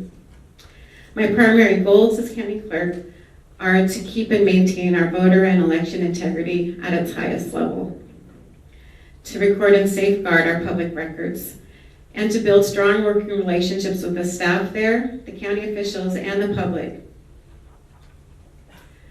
I believe in leading by example with the fundamentals of honesty, transparency, and integrity, and giving the staff the tools and resources necessary to grow in their jobs and as leaders. By building and retaining a competent team, the clerk's office can provide the necessary services for the citizens of Campbell County in the most timely and efficient manner. I believe that communication and transparency go hand in hand, and I have an open door philosophy, and I will maintain that philosophy as county clerk. By conducting business with open communications and transparency, I feel our government can function efficiently and cut unnecessary costs. I treat everyone fairly and with respect, and I'm guided by a strong moral compass. And I listen to all points of view and make decisions without bias. So the county clerk is a diverse position with many responsibilities, and I intend to manage the operations with transparency, efficiency, and create a positive environment for the citizens of Campbell County to do business there. So I greatly appreciate your vote for county clerk. So I'm Jared Dudley. So I'm a Gillette native. I was born here, met my wife here, have 4 kids here. I joined the military when I was 18, served a few tours out in the Middle East. While I was in the military, they sent me to fleet business. Fleet business was a long course, and we learned Six Sigma. Well, that's a civilian version of it, but it's called airspeed in the military. So basically, I enjoyed it. I liked analyzing stuff. And that's exactly what I do with the city. I analyze everything they do, the budgets.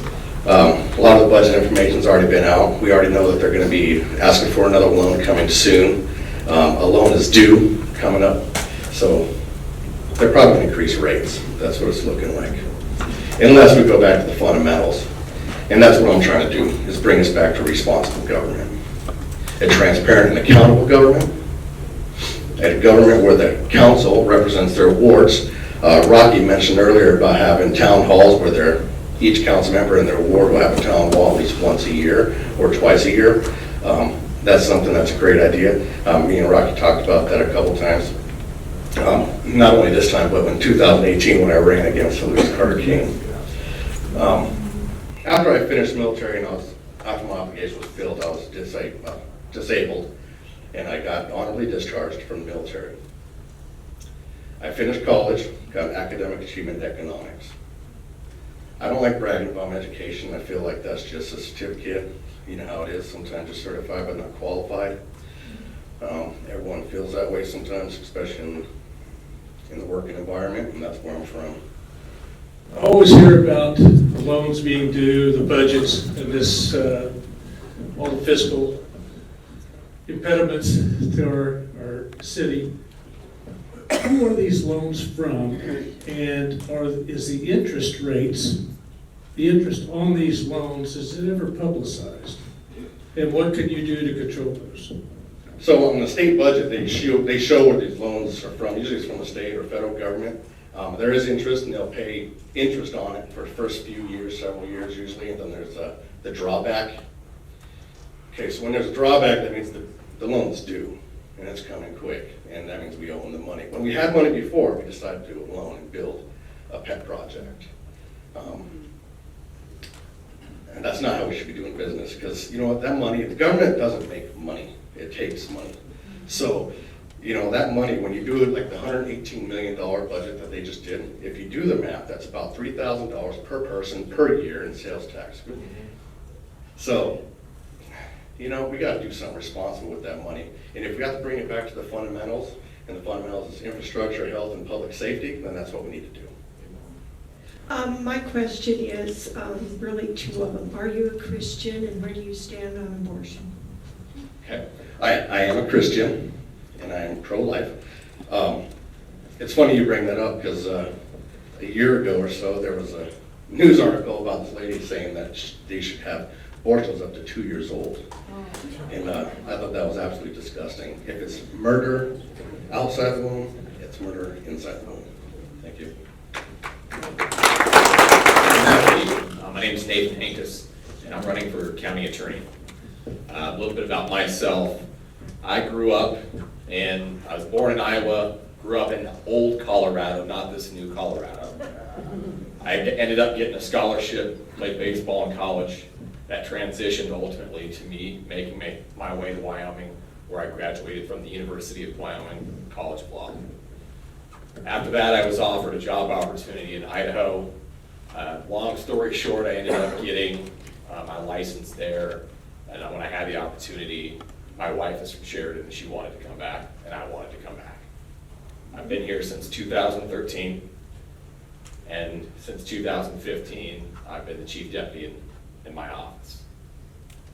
I'm tasked with doing the most difficult criminal felony cases that we have. The reason I am running is I see the trajectory of our office, and I see the expectations of what we should be doing for our community, and I'm disgusted by it, quite frankly. I look at the workers in our office, and quite frankly, it's a lot of work being done by few, and that needs to change. And how are we going to make a change? We're going to make a change because we need to focus on the basics in this community. And you look at it, why I'm here, law enforcement came to me, members in the community came to me and asked me to do this. It was not working.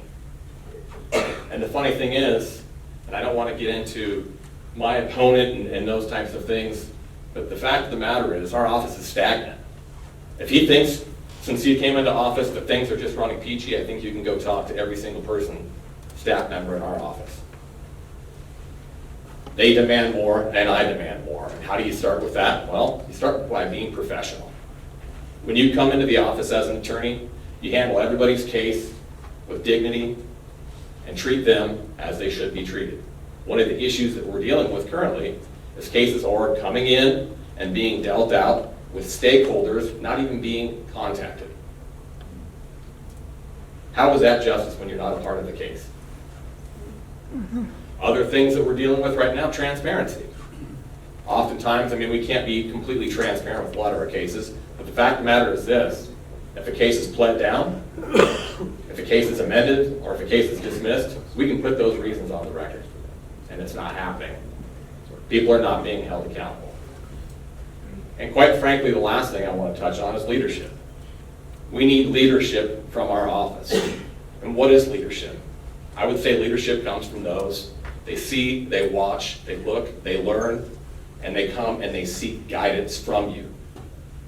I'm not a big talker. I go into court, I put my head down, I take care of business. I don't come in here and talk about wins and losses. I handle the most difficult cases, and you go on my website and look at them. I have a small portion of it, but those are all convictions. And what does that mean? It means I'm doing my job as a prosecutor. One of the things I did want to correct too, before we get into this, and I won't take much longer, but the role of the county attorney is different maybe than some people's expectations of what a district attorney's office does. The county attorney's office, we are just the prosecuting body. We're not an investigative body. So oftentimes people will come to us and say, why aren't you doing this? Why aren't you doing this? Our investigations come through law enforcement. When they come through law enforcement, they come to our office, and at that point in time, we take the option to look at them. Lastly, I do want to note a couple of things. At this point in time, given my track record, I have 16 years as an attorney, 14 as a prosecutor. My opponent was saying experience matters. Well, relevant experience matters. Prosecutorial experience matters. Not single boutique law firm or working with the public defender's office. That doesn't translate 18 months to 14 years. Also, I'm very gracious to have received the endorsement of the Gillette Police Department and the Campbell County Sheriff's Office. And there's a myriad of other state agencies that would do that if they were allowed to do it. And lastly, there's three things I want to focus on.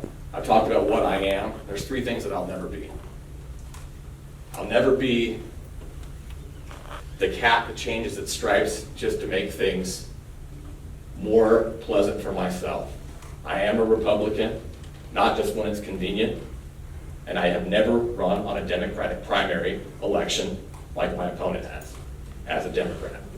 Secondarily to that, I would never let special interests come into our office. And third, I have no conflicts of interest in my campaign. My opponent has an employee at a criminal defense law firm here in town as the chair of his committee. So with those things, ladies and gentlemen, moving forward into the future, I know one of the deputies is here, former deputy, now the city attorney is here. I can let you know that moving forward, we are going to make our office a destination location. We are going to actively recruit. We are going to bring people in. And if I'm fortunate enough to be elected, I'll tell you, that gentleman sitting right there, Greg Stewart, will absolutely be my chief deputy. So thank you, ladies and gentlemen. Next, we've got Paul Wallum. He's going to go fast. Paul Wallum, Campbell County Coroner. My experiences here, my accomplishments are back here. It's back on the table if you want to read them or visit the website. I think I just want to focus on spending cuts that were made under my leadership. When I was sworn in January of 2019, the commissioners informed me that 90% of our $300,000 budget was gone 6 months into the fiscal year. I brought it in at $332,000, but judging on years where I did have my hands shared with another coroner's hands on the budget, looking at 2017-18, $288,000 was spent. I brought it down to $250,000. Now, when we're watching the feds and state spending, $38,000 doesn't sound like a lot, but that's 13%. I brought the budget down.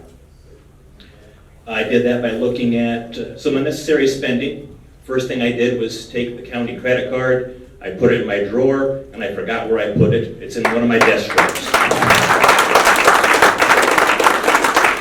I looked at gasoline. these numbers. $1,850 was spent on gasoline 1 year. Where the same caseload and the county didn't grow, I brought it to $300. From $1,850 to $300. What was going on there and who was watching? So I just want to wrap up by saying that one thing I haven't talked about, how great the religious leaders are in our community. Every time I call Marty Crump, Father Cliff, anybody else, and say, I've got one of your families here and they're in pain, they are racing over to embrace them. So tell them thank you.